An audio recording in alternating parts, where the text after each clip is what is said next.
খাগড়াছড়িতে বিসর্জনের মধ্য দিয়ে শেষ হয়েছে সনাতন ধর্মাবলম্বীদের ৩ দিনের শ্রী শ্রী জগদ্ধাত্রী পূজা। খাগড়াছড়ি ভুবনেশ্বরী কেন্দ্রীয় কালী মন্দিরের বিদ্যানিকেতনের আয়োজনে এই ধর্মীয় অনুষ্ঠান অনুষ্ঠিত হয়। খাগড়াছড়ি থেকে বিপ্লব তালুকদারের প্রতিবেদনে দেখুন বিস্তারিত।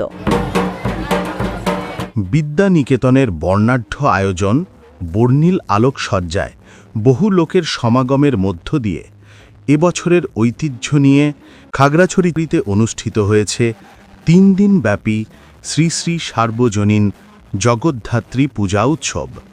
জগদ্ধাত্রী পূজা দুর্গা পূজার আরেক রূপ।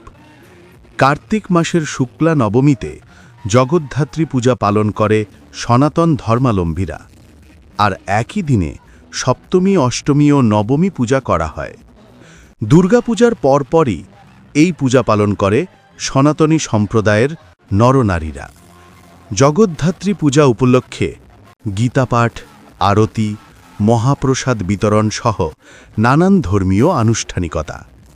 ৩০ অক্টোবর রাতে পূজাকে কেন্দ্র করে রাতে আরতি প্রতিযোগিতা ও চট্টগ্রামের স্বনামধন্য ধর্মীয় ব্যান্ড ডমরু আয়োজনে শিব তাণ্ডব সহ বিভিন্ন ধর্মীয় সঙ্গীত পরিবেশন করেন চট্টগ্রামের স্বনামধন্য শিল্পী অলোক দেবনাথ ও তার সহযোগী শিল্পীরা।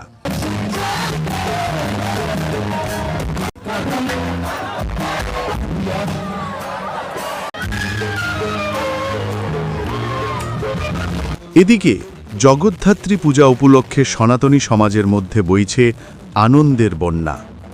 নারী, পুরুষ, শিশুসহ সকল বয়সের সনাতন ধর্মাবলম্বীরা পূজামণ্ডপে উপস্থিত হয়ে জগতের শান্তি লাভের আশায় প্রার্থনায় মিলিত হয়েছে।